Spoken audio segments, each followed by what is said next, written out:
drift technology. Most of you probably know what that means, a little bit of what that's about. We got Greg Kreuger here today. He does the pesticide applicator trailer, if you've seen that. So some of this equipment follows that around.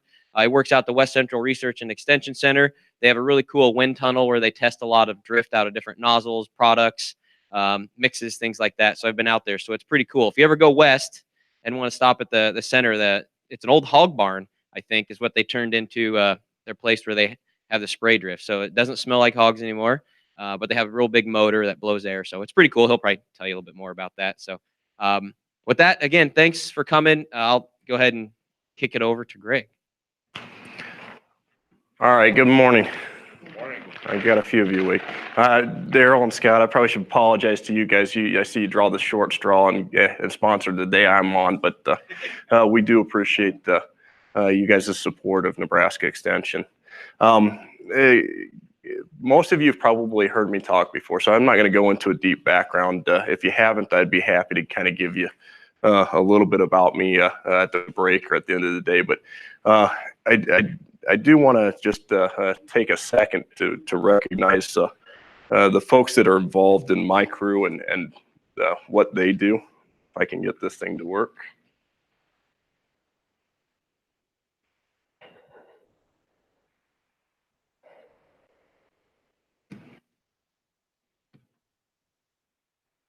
There we go.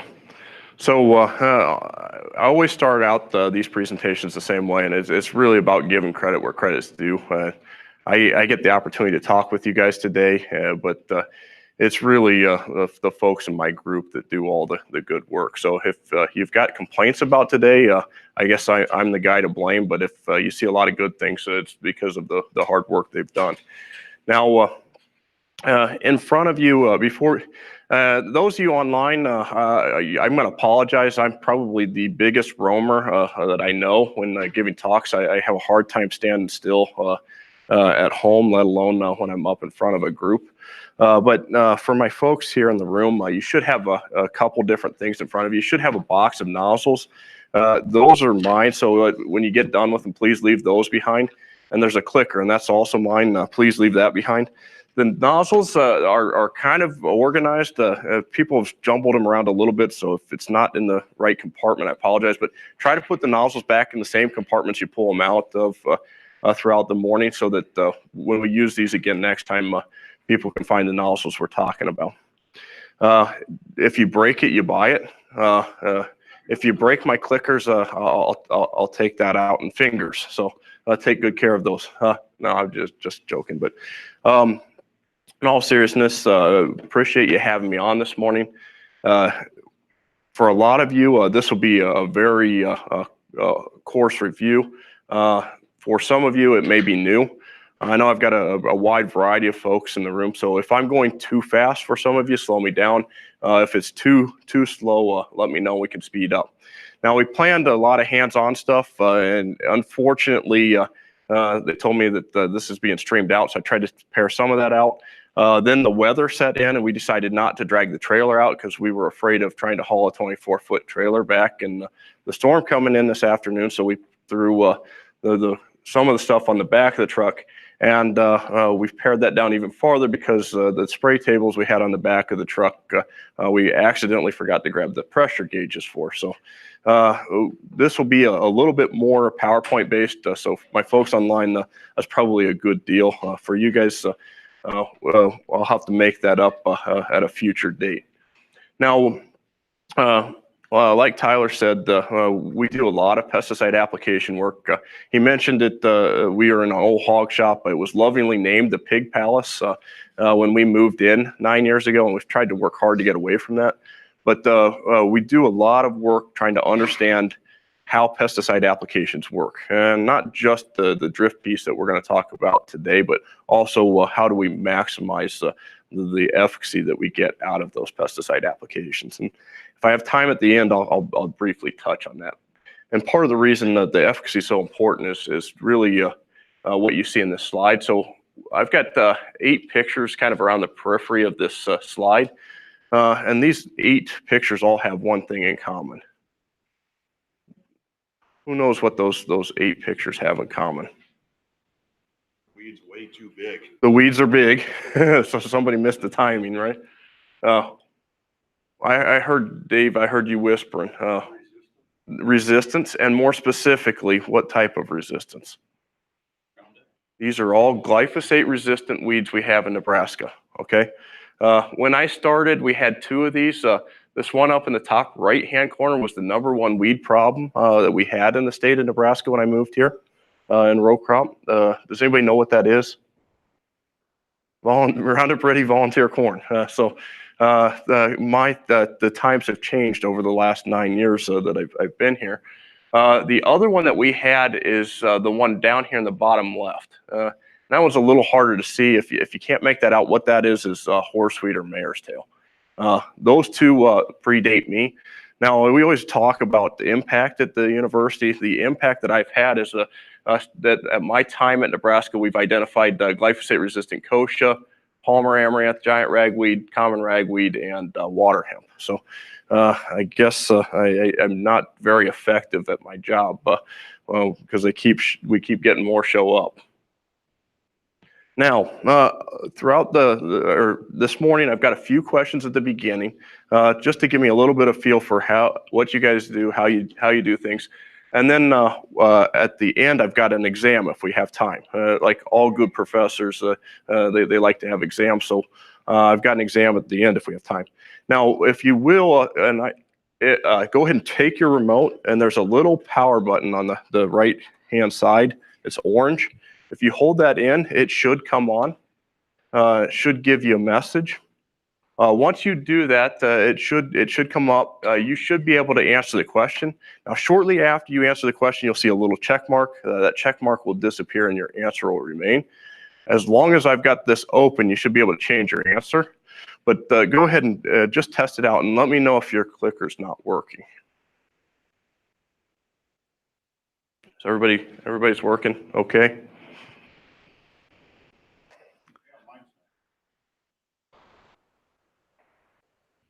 And we may have some that are dead or not working for. Hold out here. It's working. Okay. All right. We get everybody. Now the neat thing is, for my folks online, you don't see this, but on the screen back here, I can see exactly how you guys respond. So it gives me a little bit of a feel for where to go throughout the morning. The other thing is I can tell how many people responded. I've got 21, so has anybody not got theirs to work yet? I've got a few that are still holding out on me. See, this is a great thing about technology. It tells you everything, right? Everybody get a chance? It says ready.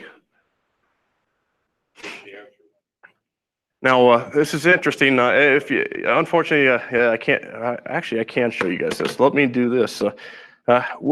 What do you guys think the most common response is?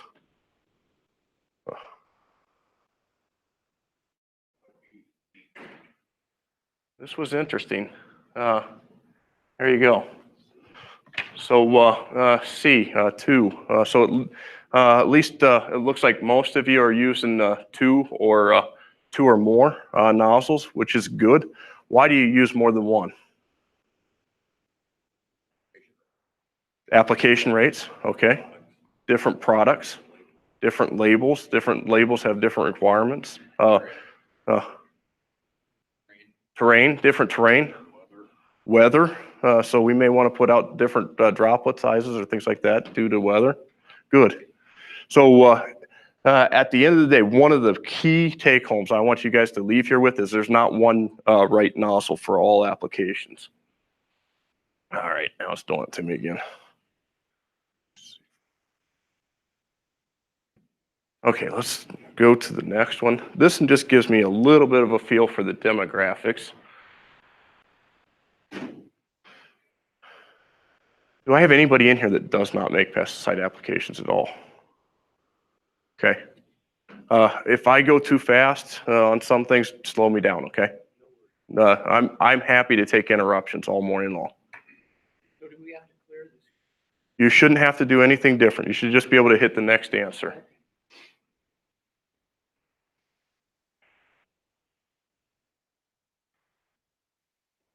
Okay, I've got a pretty experienced group in here, so we'll move through things a little bit quicker today. And if we don't have a lot of, if I go too fast for my younger or newer applicators, let me know. All right. One more question. Let me do this.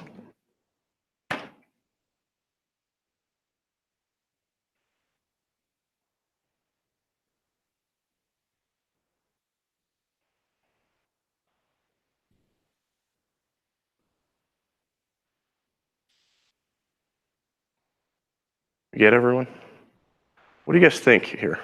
Define a buffer zone. That is a great question, right? I intentionally leave this question vague for that exact purpose. Well, when we talk about buffer zones, though, we're talking about some sort of guidance in the label that restricts us from making an application, generally on the downwind side or maybe around the perimeter of the field. For this question, we really should have a follow-up question: is which 2,4-D product are we talking about, right? Any is a key word. Yes, it is. Some 2,4-D products have buffer zones. Some of them do not. Most of you are familiar with the fact, or probably have seen the news that the Enlist technology has been approved. The Enlist Duo and Enlist One herbicides are going to have buffer zones. What about the other 2,4-D products?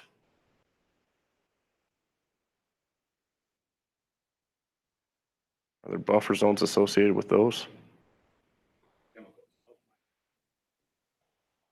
So part of it depends on where we apply, right? Absolutely.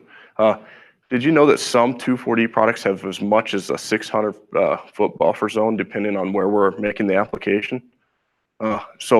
The reason I bring that up is it really ties into that drift piece, right? Well, why is the buffer zone important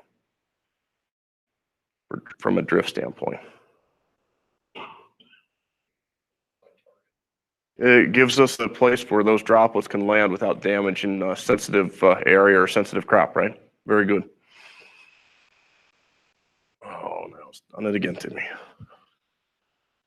All right. Come on. All right, one more technical question. Actually, two more technical questions.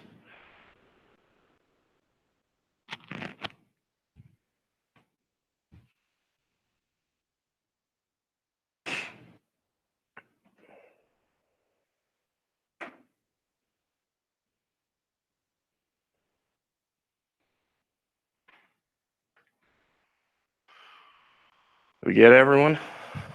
Now, if you don't know, that's okay. You can take a guess. If you want to defer on this one, I'm good with that too. We're going to talk about how we would find this answer if you don't know in just a few minutes. Okay.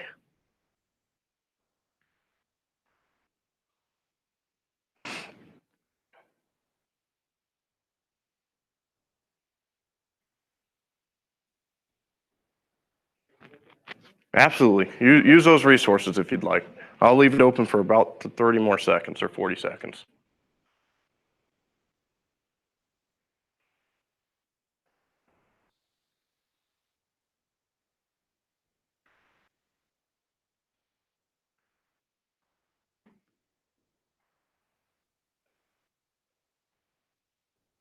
Did we get everyone? Not yet. Go ahead and take a guess. If you're not sure, that's okay. And there's no penalty for being wrong.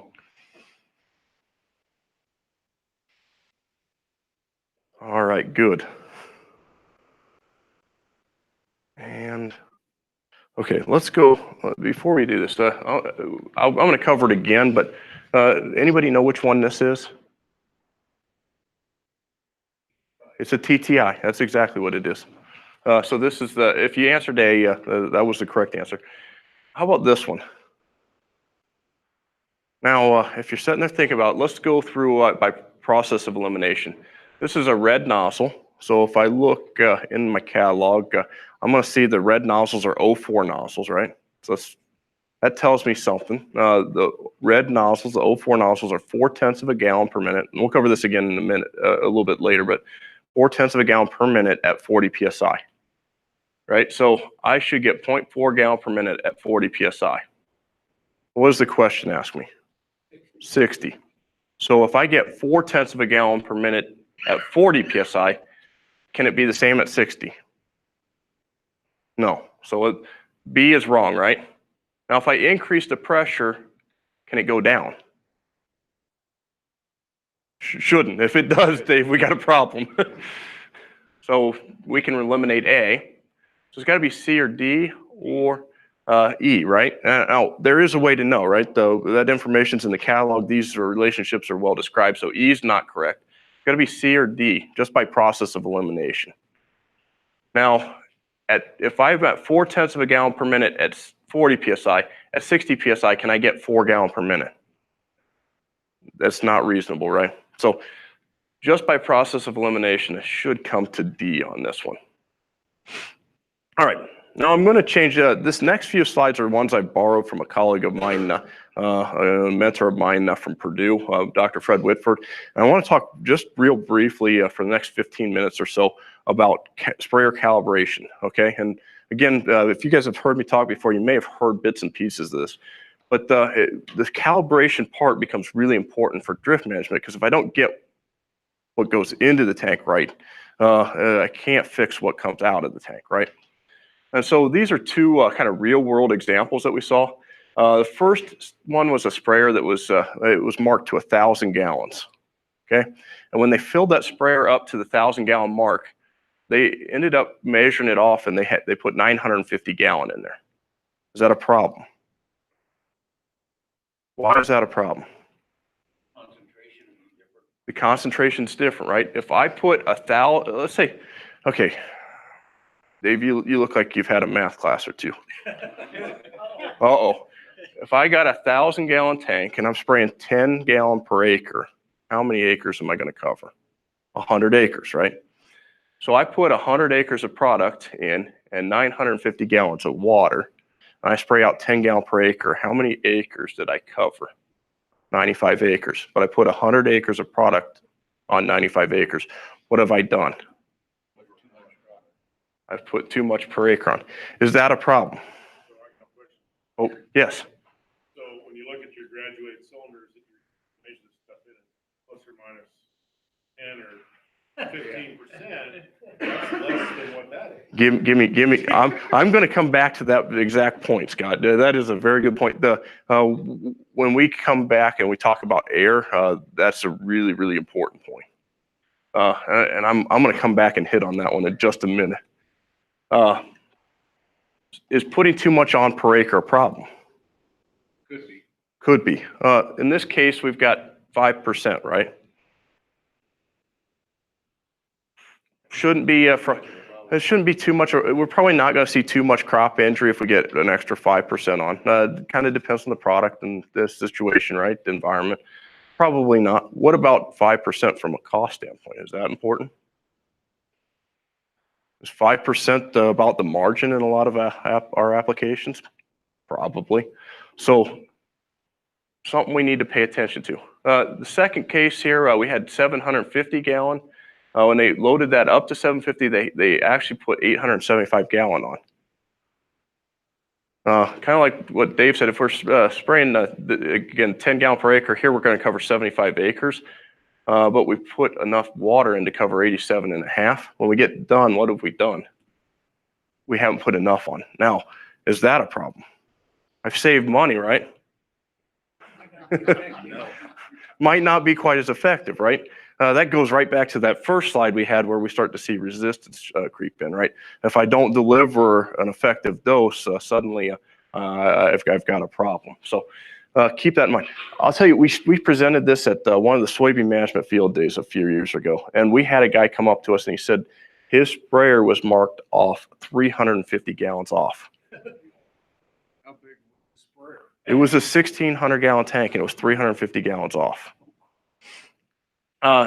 Give you a little bit of an example of what we're talking about. Actually, I brought one of these with me. This is my spray tank, right? What shape is this tank? It's round, it's a cylinder, right? What do we know about round tanks?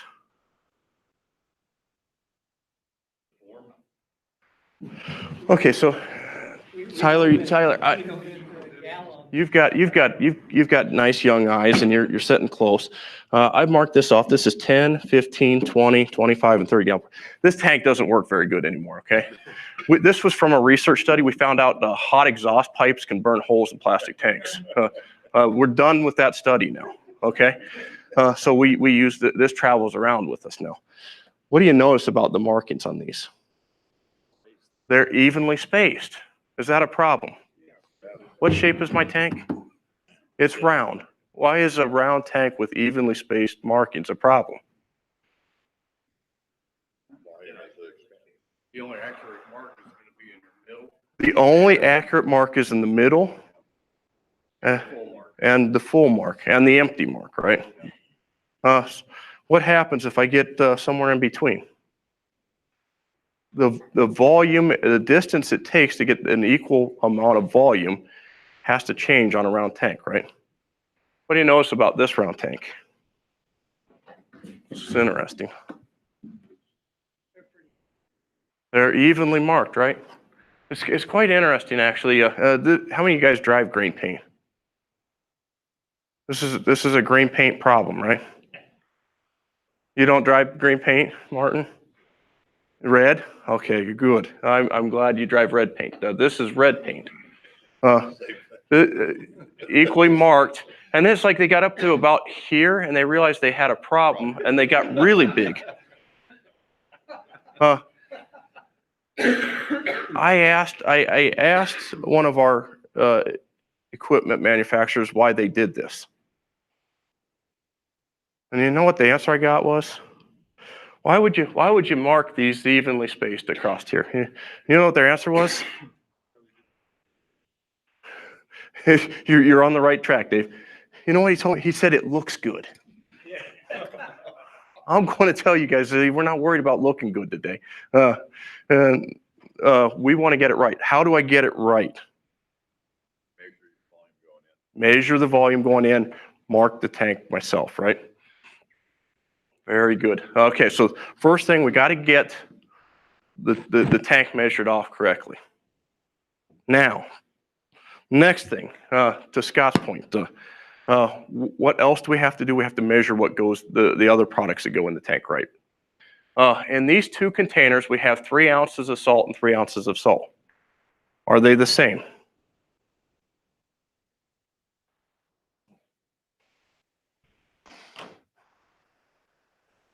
So which one's right?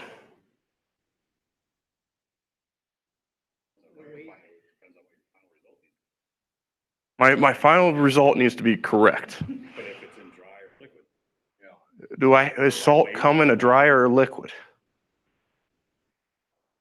Comes in a dry, right? Okay. Tyler, did you go to UNL? I love the hat and we thank you for your support. Did they teach you the difference between dries and liquids in UNL? Okay, good. Okay, so let's talk about this for a second. Which of these two is correct? They're both technically correct. I'm asking you. I just measured them off. So they're both right. They're both the same. 3 ounces is 3 ounces, right? The labels are correct. I measured them out myself. Unless you don't trust my measuring, which I could understand. Right? So what's the difference between the two? One's got water weight. No. How do we measure dry products? Have you ever been to a restaurant before? Did you ever order steak? How big was the steak? Less than what you ordered. Oh, now. We're not going into conspiracies here. I'll tell you, it's cooked weight versus pre-cooked. Okay, it is pre-cooked weight, right? How big was it, that steak you ordered? 6 ounces, 12, 6, that's big enough, right? 12 ounces, you said? When they measured that 12 ounces, how do you think they knew it was 12 ounces? Now, I assume that Larry's right, that they measured it before they cooked it. How did they know it was 12 ounces? They put it on a scale, right? Is a steak a dry product or a liquid product? Hopefully, it came as a solid, right? They didn't serve it with a straw. Did you get a beer with that steak? How big was the beer? No, don't answer that question. What units did the beer come in? We'll keep you ounces, okay? They're both ounces, right? 12-ounce steak, 32-ounce beer, 64. I don't. Yeah, no judgments.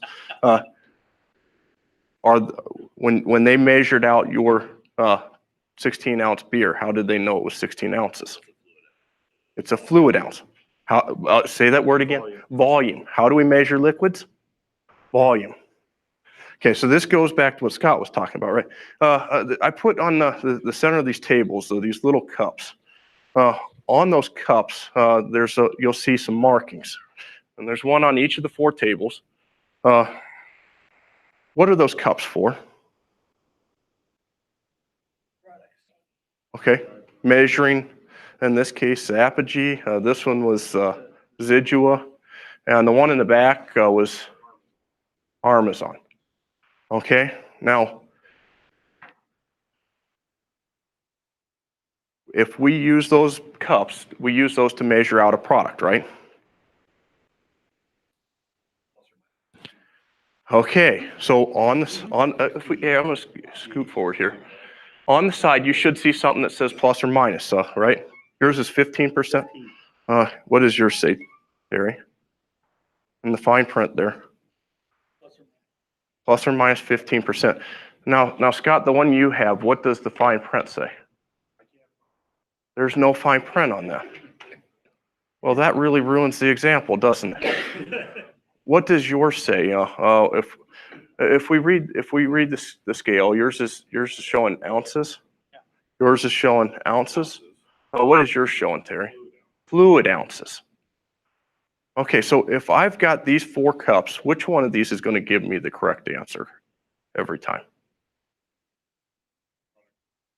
They're product specific, I agree. How do we measure liquids? Tyler, how do we measure liquids? Volume. Which one is a volume measurement? The one you've got, right, Scott? Fluid ounces is a volume. These other 3 measure what? Dry products. And we're measuring dry products by weight. Now, how do I get a weight when I pour a product in here? I don't believe the manufacturers, okay? You like to think they do.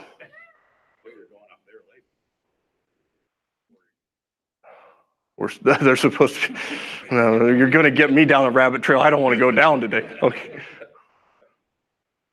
It doesn't measure weight, right? The cup measures the volume. On the ones that are for dry products, you see plus or minus, right? That tells me that there's some air associated with converting from a weight to a volume. So I think about my dry product. You've used dry products before, right, Dave? I pour that first one off up to 16 ounces. I pour the second one off to 16 ounces. I get to the bottom of the jug. I pour that one off to 16 ounces. Which one do you suppose has the heaviest weight in it? The first one or the last one? The last one. Why? So if I pour that last one in, did I put more product in the tank? Yeah, because I put more weight in there, right? So if I want to measure a dry product accurately, what do I have to do? I have to use a scale, just like it says in the fine print, right? So what are those cups for?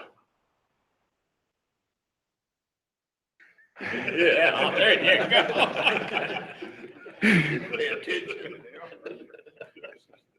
Advertisement. Now, this is the first time I've heard that one. Yeah, I agree. It comes down to this question, right? What do you want, convenience or accuracy with your application? How many of you want convenience? How many want accuracy?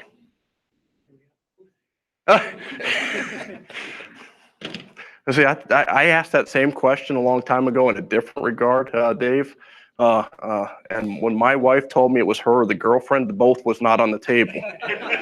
I'm on my second marriage now. Both is not an option. This little word here is an operative word, right? Convenience or accuracy. How many? Let's try. How many want convenience? Well, we'd like to have. If you got to choose between the two, which one? How many choose convenience? How many choose accuracy? Okay, how many use the cups to measure dry products? And how many use scales? Why not use a scale? I brought one with me here. Why wouldn't we want to use a scale? So much easier just. So this is a really neat thing. This thing is about $60 off of Amazon, and they make them now so that they just kind of seem to run even without a cord. So it's really handy. There's a little battery in there. If you turn it on and off between your measurements, it will last you. It will take a little bit longer to measure out a weight than it will to pour to a volume in there. But you'll move away from the plus or minus 15%. I wish I had one cup, believe it or not, plus or minus 25%. There's a term for that. It's one glug or two glugs, right? I can guess that good. 25%. That's a 50% swing in how much product I could potentially be putting in the tank. That's important because we can talk about the drift. If I don't get what goes in the tank right, it doesn't matter. This one will go, I think it's 400 grams, so about a pound. You can get ones that if you're measuring larger volume stuff, but the reality is that when we get into spraying out pounds of stuff like atrazine, we're usually putting in whole containers, right? How do you know the scales? The opposite. Yes, so we, at least for us, we have a pound scale or a pound weight and a 1/10 pound weight that we put on these to check them. So you want to calibrate it, but you can buy a calibration kit. You're saying the full containers are accurate. Oh, that's a good question. When you go to that cup, it's not. That's correct. So how many of you have ever heard, well, I got shorted. When I got to the end, I didn't have as many ounces left as I thought. You've seen that before, Larry? That chemical company screwed you, didn't they? I'll go on the other side. I'll 100% guarantee you there was as much product in there as they advertised. What happened? We overmeasured, right? Why do I guarantee you that they put as much in there as what they advertise? Going to John's point. They weigh it going in, and they always put slightly more than what they advertise on that container in there. Every time. 100% guarantee it. Why? What happens? Larry, let's role play for a second. I'm getting off track a bit, but let's role play for a second. Let's assume that you got a container that was 10 pounds. You measured out, it was only 9.9 pounds in there. What are you going to do? You're going to call up the Nebraska Department of Ag and say, you're going to give the dealer a chance to send you another case. If he doesn't send you another case because he says that 10-pound unit had 10 pounds in it, and it probably had 10.01 pounds in it, you call up the Nebraska Department of Ag. They come out, investigate. They find, yeah, it truly was short. It was only 9.9 pounds in there. What are they going to do? They're going to recall that product in the state of Nebraska. Another thing is they're really kind, so they call around and tell Kansas and Missouri and Iowa, and they recall it there. What does a national recall on a product because the containers are short cost a company? Leo, you've got millions. They will not take that chance. They'll always put a slight bit more in that container than what they advertise because they can't afford not to have that product stay on the shelf. National recall is not good. So I'll guarantee you, it's been years since we've seen a container shorted. It just doesn't happen. All right. if you decide you like convenience, which most of us do, right? And you're going to use these containers, when you get done with the box that the container come in, or that measuring container come in, what do you got to do with the measuring container? Measure oil. I was told by one UNL student at one point that these make really nice shot glasses. That would be a big challenge, right? A beer glass. I guess if you do that, make sure you get it good and clean. When we get done with it, we got to pitch it out, right? The reason we got to do that, you can see here, these are two containers. This is Alst XP and Alst XP. The marking is at 3 ounces. Are those the same? It's the same product, right? Why are the containers different? Yes, exactly, Gary. They change the inerts. That changes the density of that dry product, right? When we change that density of that dry product, we've got to reset our scale, because we're basically, what we're doing is we're converting weight to volume. And so when we change the density of the product, we've changed the scale. You can see it again with Escort XP here. Now, they did try to give us some clues that they changed things, right? What do you notice? On the left here, this one's blue, and then they went to red. On the left one here, you can see all the print is just normal print. They've kind of bolded this thing and put a black line up here to let you know something's changed, right? But when you get done with the cups, if you use the cups, throw them out, because over time they do change the inert ingredients in there somewhat. But playing devil's advocate here, I guarantee you, when Zidua goes off patent, I bring a generic Zidua out and I don't provide these cups, 70 out of 100 dealers will call and complain. The market insists on having these volumetric measures. The market wants convenience. We all say that we want accuracy, but the reality is we want convenience. Did I hit on your question, Scott? All right. I've spent the better part of 40 minutes talking about what I didn't want to talk about, so that I could get to what I do want to talk about. Real quick, I don't like definitions, but just so we're on the same page, the definition I use for drift comes from the National Coalition of Drift Management from 1997. It's just the movement of spray particles and vapors off target, causing less effective control and potential injury to susceptible vegetation, wildlife, and people. What I want you to take from this is that there's 2 types of drift, right? The first, as soon as it stops flying in here, is vapor drift, and that's associated with the product converting from a solid or liquid to a gas. So it's gassing off after application and after deposition. The first is particle drift, and that's the movement of spray particles at or near the time of application. Okay, everybody with me? So today, I'm going to focus almost exclusively on particle drift, and the reason why is that we've got some control over particle drift, right? How much control do I have over volatility or vaporization rate? I could choose the right product, right, or choose a low drift product. We think about 2,4-D. We had 2,4-D, and then we had acid, and then we had 2,4-D ester. Then we had 2,4-D low vol ester and 2,4-D amine. Now we've got 2,4-D choline. What have they done when they've changed those formulations? They've changed the chemical structure of that molecule so that they lower the volatility rate, right? So we could choose a low volatile product. Beyond that, what else can I do to control vapor drift? Watch what time of the day. I can try to guess based on weather forecast, right? I can try to put it out early in the day or in the late afternoon to try to avoid the high temperatures. I can try to not spray if it's going to be 120 degrees out. So I can kind of guess based on weather forecast. Not much else we can do, is there? What about particle drift? Can we do things to mitigate particle drift? Absolutely. So that's where we're going to put the heavy emphasis on this. Now,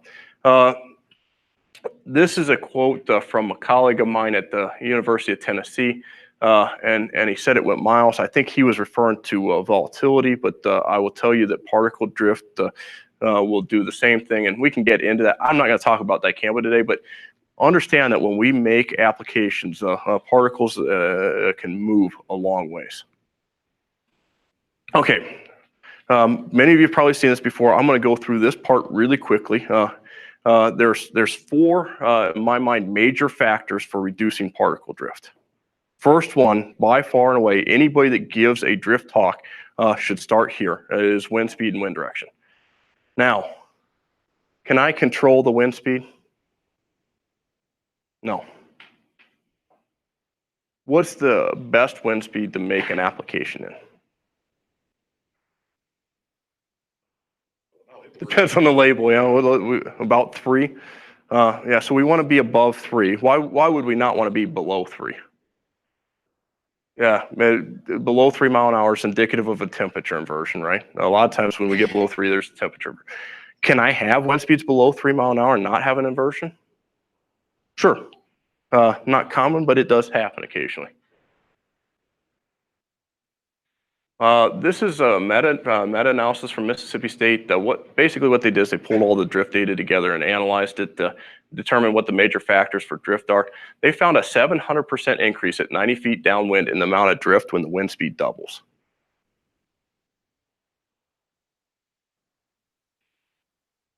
This one's important.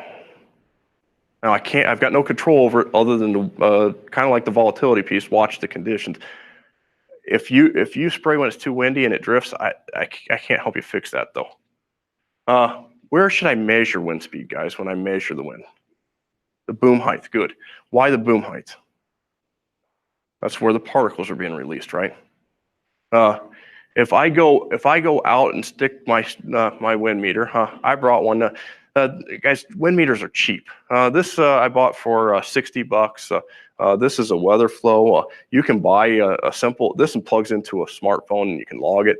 I can buy a little simple handheld wind meter for $15 to $20. They're cheap.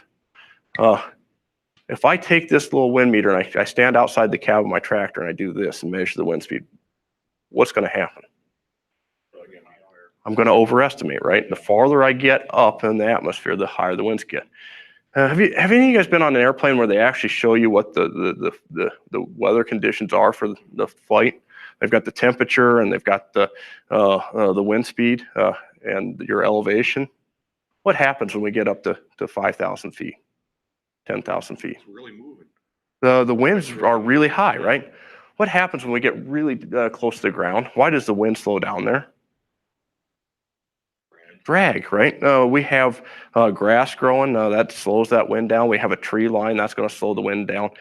So we want to measure the boom height because if I get too high, I'm going to overestimate what that wind is. Okay, next one on my list, boom height. Why is boom height important?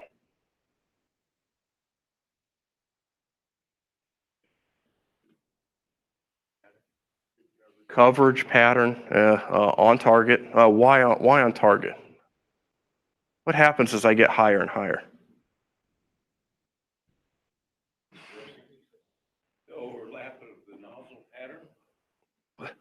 If I take, are these two objects the same? Same weight, same size? If I drop one from my waist and I drop one from up here over my head, which one's going to, at the same time, which one's going to hit the ground first? The lower one, right? Same way, droplets work the same way. As I get closer, that droplet has less distance to travel. It's more likely to deposit where I want it to. Okay, same meta-analysis, 350% increase in drift at 90 feet downwind when that boom height doubles. Okay, so not as important as wind speed and wind direction, still very, very important in off-target movement. What's your name? Cody. Cody, do I have control over the boom height? Yeah, absolutely I do, right? How can I set my boom height, the ideal height? I can train, I can work. We have some boom height sensors now, right? There's all kinds of different things. What is the optimum boom height? 18 inches over your ground or cross. 18 inches might be for some applications. What piece of information did I not give you that you need to know to set the optimum boom height? Say that loud, Scott. Nozzle spacing, right? What? And the angle of the nozzle. Those two things. Now, most of our nozzles are either 110 degrees or they're shoot, I just drew blank. 90 degrees or 80 degrees. 80 degrees and 110. Most of them today, almost all of them are at 110. There's a couple 120 degree nozzles. You'll see a couple of the 80 degree nozzles in there.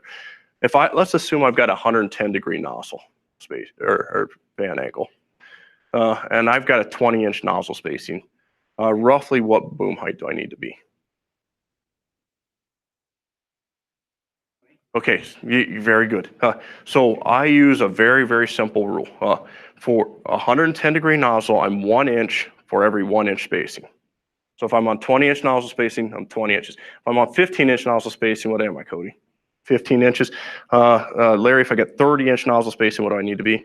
30 inches. That's a course rule. Now, if you take your catalog, your TJET catalog, and I'm going to steal yours for just a second now. If you want to be exact, and you can be, you turn back and you'll see on page, I should have this memorized, page 140, there's a table in your catalog here. And at the very bottom, it has suggested minimum spray heights for different fan angles and different nozzle spacings. Everybody see that? If I want the exact answer, that's where I'm going to go. But if I use that 1-by-1 rule, that gets me in that range almost every single time, right? For 110. Everybody with me? Because I don't always have the catalog at my fingertips, right? Now, those catalogs are yours to keep, but that gets me close. Everybody knew that was in there, right? You've seen that before? Good. All right, number 3 on my list is distance to susceptible vegetation. Now, I can sum that up in one word. What is it? It's the one word I can use to describe distance to susceptible vegetation. Oh, who said that? That's the swear word of pesticide applications, right?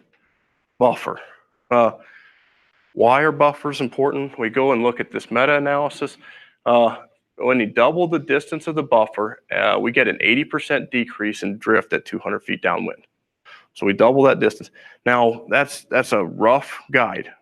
We do know that that's not perfectly linear, but so it's not as important as wind speed, wind direction, and boom height, but still very, very important in terms of drift management. I told you there's 4. What's my 4th one?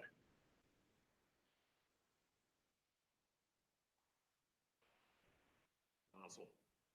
Okay, indirectly, nozzle would be on that list. What does the nozzle influence? Particle size. Particle size. So nozzle selection, pressure, what I put in the tank all influence the particle size, right? So droplet size is the last one. And we have a little over an hour. Most of what we're going to talk about over the last hour is going to be how do I manage droplet size. Because the boom height, I can control, right, Cody? But that's pretty well set. Can I control the wind speed, Jason? What about the buffer zones? Am I going to increase that beyond what's on the label? I have never seen anybody do that. Now, I've seen people decrease it from what's on the label. I don't encourage that either, but I have seen it happen. What about particle size? Do I have control over that one? Absolutely. Nozzle selection, pressure, and then tank solution, right? It really comes down to those 3. Okay, so from here on, I'm going to use the term microns. Everybody's heard of that term before, right?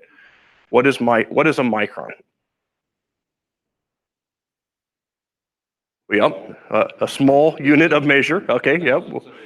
It's actually meters, a thousandth of a meter, a millimeter. No, meter.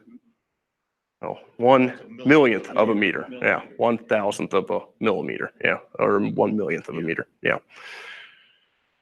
So it's a unit of distance, right? To put that in perspective, because it really didn't mean anything to me, The lead on a pencil is about 2,000 microns. The diameter of a human hair is about 100 microns. Now, when we start thinking about applications, we need to get the droplet size in a range that's optimum for the control, right?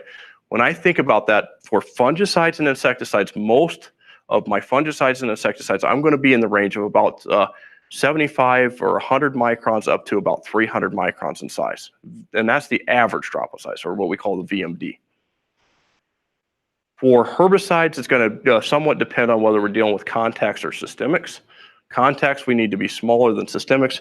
For contacts, as a general rule, most of our contacts, we're going to want to be between about 250 and 450 or 500 microns. For our a little bit larger droplets, we can be somewhere between 4 and about 750 or 800 microns, depending on the product. Okay, everybody with me? So when I asked the question this morning, how many nozzles do you use? I need multiple different nozzles depending on which products, right? Because if we're spraying fungicide and insecticides, I've got to get a small droplet because I got to really get good coverage. I'm spraying a contact herbicide, I can be somewhere in the middle. And as I get into systemic herbicides, I can push that envelope to very large. Now, will dicamba, let's say dicamba is a systemic, right? Will dicamba work if I spray it with a 100 micron droplet or 150 micron droplet? Probably. Certainly if I get to 200 or 300, right? If I look at the new labels for Ingenia, XtendiMax, and Fexpan, I told you I'm not going to talk a lot about dicamba, but I look at these new dicamba products. Can I spray a 300 micron droplet with that and stay on label? No chance. Probably the smallest droplet size I can get is about 650 microns and stay on label. Why would they do that if it works at 150? Drift management, right? Now, what happens if I start mixing fungicides and insecticides in that application? Changes the VMD. It's going to change the VMD. Can I get that droplet size small enough if I've got dicamba and an insecticide to get both products to work effectively? Probably not.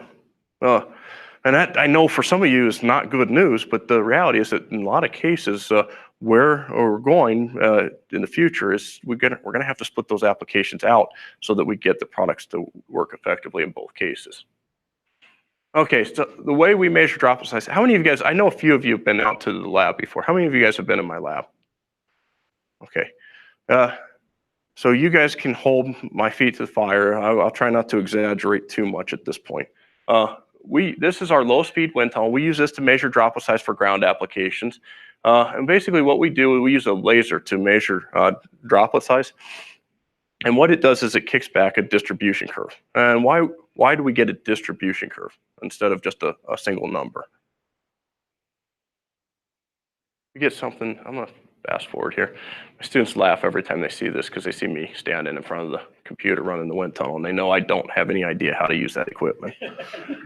But when we run it, we get a curve that looks like this, which is a cumulative distribution curve, or we get a curve that looks like this, which is a density distribution curve. Why does it give us a curve instead of a number, a single number for droplet size? Say that loud. All sorts of different sizes. Every application we make has a range of droplet sizes, right? So we have, in every application, we have some small droplets, we have some large droplets, and we have some in between.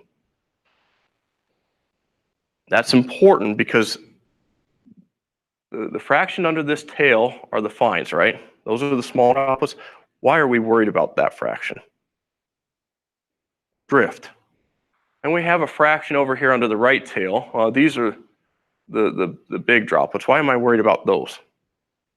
They're not really efficacious.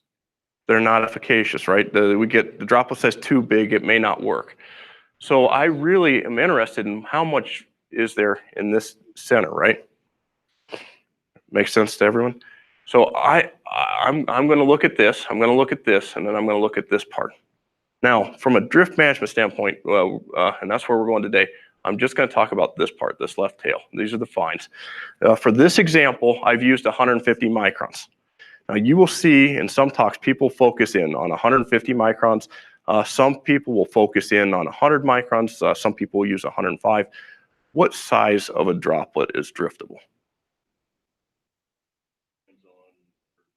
Heat, wind, and everything. Temperature, wind speed.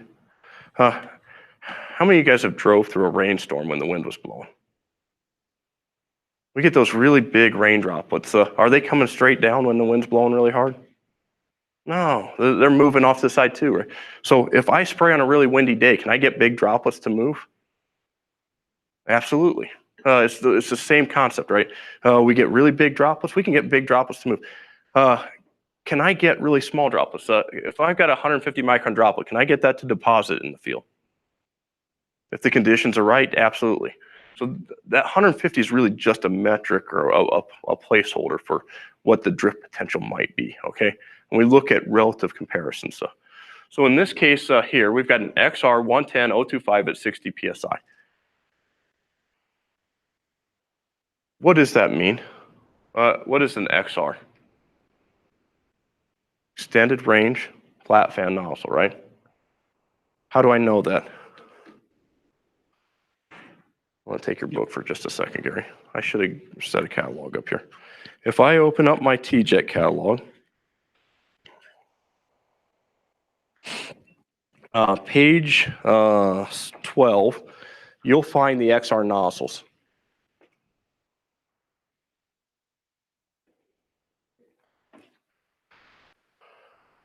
Extended range means what? What have they extended the range of? Pressures, right? So what is the minimum pressure I can operate this nozzle at? 15 PSI. What's the maximum that they recommend I operate this nozzle at? 60. Everybody see that? That's listed out in that catalog. Now, at 40 PSI, let's look at this. This is 110 tells me the fan angle, right? I've got 110 degree fan. 025 tells me what? The flow rate per minute, right? And what is the flow rate per minute that this nozzle is standardized to?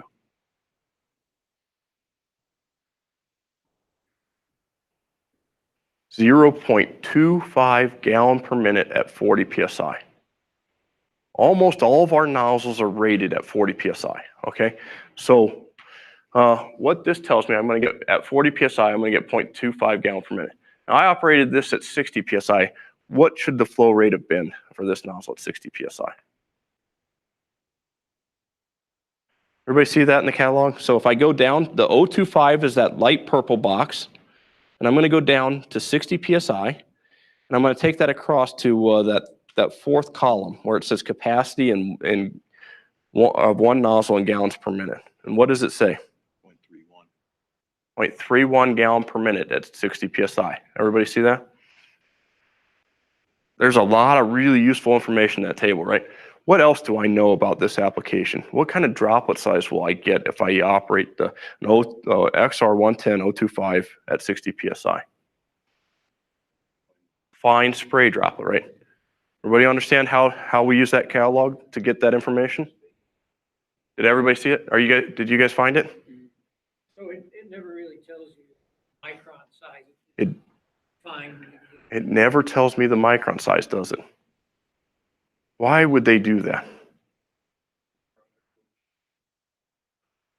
So when we look at droplet size, the nozzle type, the orifice size, the pressure we operate at, and what we're spraying through there all influence the droplet size.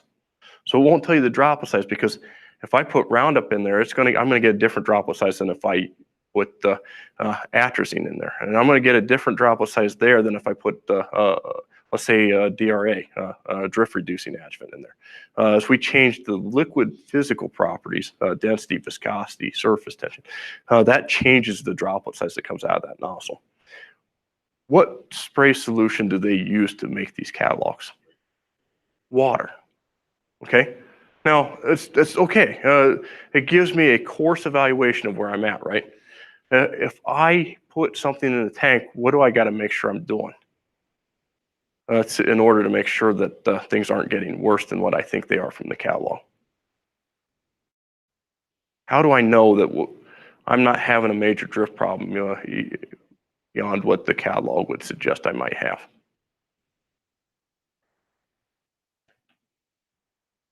Don't run over the suggested pressure. That's a good thing.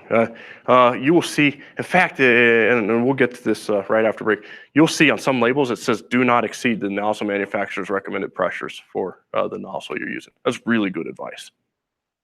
What else? What should I do every time I start to make a spray application?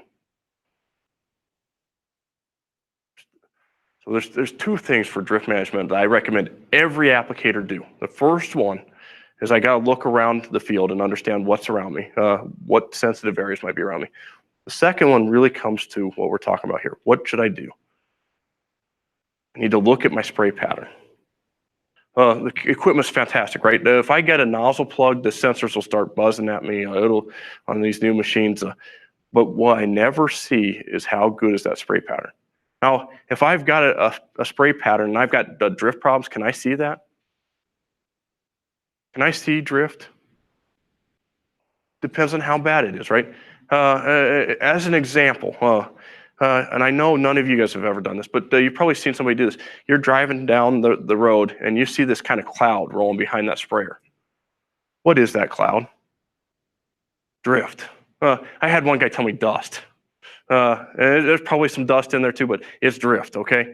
We get that cloud rolling behind that sprayer. That's a sign that we've got a high potential for drift. All right, before I get into this, let's take a 10-minute break. Give you guys a chance to stretch your legs, use the bathroom, grab coffee, snack, and then we'll pick back up and we'll kind of wrap up the second half after that.